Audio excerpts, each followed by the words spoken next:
ಪುತ್ತೂರು ವಿಧಾನಸಭಾ ವ್ಯಾಪ್ತಿಯಲ್ಲಿರುವ ಹಾರಾಡಿ ಶಾಲಾ ಹಳೆಯ ಶಿಥಿಲಗೊಂಡಿರುವ ಕಟ್ಟಡದಲ್ಲಿದ್ದ ಮತಗಟ್ಟೆ ಸಂಖ್ಯೆ 127 ಹಾಗೂ 128 ಶಾಲೆಯ ಹೊಸ ಕಟ್ಟಡಕ್ಕೆ ಸ್ಥಳಾಂತರಿಸಿ ಚುನಾವಣಾ ಆಯೋಗವು ಆದೇಶ ಮಾಡಿದೆ ಎಂದು ಲೋಕಸಭಾ ಚುನಾವಣೆಯ ಸಹಾಯಕ ಚುನಾವಣಾ ಅಧಿಕಾರಿಯಾಗಿರುವ ಸಹಾಯಕ ಆಯುಕ್ತ ಜುಬಿನ್ ಮೊಹಪಾತ್ರ ತಿಳಿಸಿದ್ದಾರೆ. ಸಹಾಯಕ ಆಯುಕ್ತರ ಕಚೇರಿಯಲ್ಲಿ ನಡೆದ ಸುದ್ದಿಗೋಷ್ಠಿಯಲ್ಲಿ ಅವರು ಲೋಕಸಭಾ ಚುನಾವಣಾ ಪೂರ್ವ ಸಿದ್ಧತೆಗಳ ಕುರಿತು ಮಾಹಿತಿ ನೀಡಿದರು.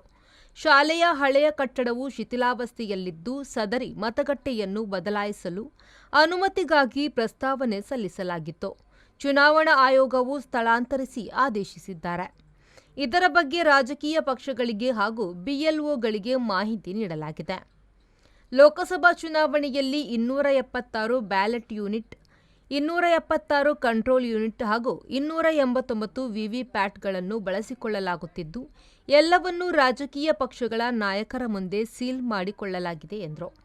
ಅದು ಲಾಸ್ಟ್ ಟೈಮ್ ಕೆಲವು ಶ್ಯಾಡೋ ಬೂತ್ಸ್ ಇತ್ತು, ಅದಕ್ಕೂ ಈಗ ಒಂದು ಡೆಂಪ್ ಅಂತ ನಾವು ಹೇಳ್ತೀವಿ, ಡಿಸ್ಟ್ರಿಕ್ಟ್ ಎಲೆಕ್ಷನ್ ಮ್ಯಾನೇಜ್ಮೆಂಟ್ ಪ್ಲ್ಯಾನ್, ಅದು ಈಗ ನಡೀತಾ ಇರೋದು ಕೆಲಸ. ಸೊ ಇನ್ನೂ 2 ದಿವಸ ಒಳಗೆ ತಮಗೆ ಮಾಹಿತಿ ಕೊಡ್ತೀವಿ. ಸೊ ಆ ಥರ ಶ್ಯಾಡೋ ಬೂತ್ಸ್ ಇದ್ದರೆ ಅದಕ್ಕೆ ನಾವೇ ಸ್ಪೆಷಲ್ ಅರೇಂಜ್ಮೆಂಟ್ಸನ್ನು ಮಾಡ್ತೀವಿ. ಆಗ್ತಾ ಉಂಟು ಕೆಲಸ. ಸೊ ಇನ್ನೂ ನಮ್ಮ ಹತ್ರ 2-3 ದಿವಸ ಇದೆ, ಅದರೊಳಗೆ ನಾವಿದು ಇಲ್ಲಿ ಕನ್ಫರ್ಮ್ ಮಾಡಿಕೊಂಡು DO ಆಫೀಸಿಗೆ ಕಳಿಸ್ತೀವಿ. ಎಸ್, ಅದು ಎಲ್ಲ ಈಗ ಕೆಲಸ ನಡೀತಾ ಉಂಟು, ಫೀಲ್ಡ್ ಸ್ಟಾಫ್ ವೆರಿಫೈ ಮಾಡ್ತಿದ್ದಾರೆ.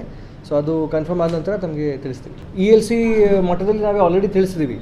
ಸ್ವೀಪ್ ನೋಡಲ್ ಅಧಿಕಾರಿಯಾಗಿರುವ ತಾಲೂಕು ಪಂಚಾಯತ್ನ ಕಾರ್ಯನಿರ್ವಹಣಾ ಅಧಿಕಾರಿ HV ಇಬ್ರಾಹಿಂಪುರ ಮಾತನಾಡಿ, ಪುತ್ತೂರಿನಲ್ಲಿ ಒಟ್ಟು 9 ಮಾದರಿ ಮತಗಟ್ಟೆಗಳನ್ನಾಗಿ ಗುರುತಿಸಲಾಗಿದೆ. ಇದರಲ್ಲಿ 6 ಸಖಿ ಮತಗಟ್ಟೆ, ವಿಕಲಚೇತನ, ಯುವ ಹಾಗೂ ಸಾಂಪ್ರದಾಯಿಕ ತಲಾ 1 ಮತಗಟ್ಟೆಗಳನ್ನು ಒಳಗೊಂಡಿದೆ.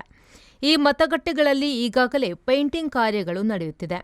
ಅಲ್ಲದೆ ಮತದಾನದ ಪ್ರಮಾಣ ಹೆಚ್ಚಿಸುವ ನಿಟ್ಟಿನಲ್ಲಿ ನಾಟಕ ಮೊದಲಾದ ಕಾರ್ಯಕ್ರಮಗಳ ಮೂಲಕ ಮತದಾರರಲ್ಲಿ ಜಾಗೃತಿ ಮೂಡಿಸಲಾಗುವುದು ಎಂದು ತಿಳಿಸಿದರು. ಸುದ್ದಿಗೋಷ್ಠಿಯಲ್ಲಿ ತಹಶೀಲ್ದಾರ್ ಅಹ್ಮದ್, ಮಾಸ್ಟರ್ ಟ್ರೈನರ್ ಪ್ರಶಾಂತ್ ನಾಯಕ್ ಮತ್ತಿತರರು ಉಪಸ್ಥಿತರಿದ್ದರು. Anish, V4 news, Puttur.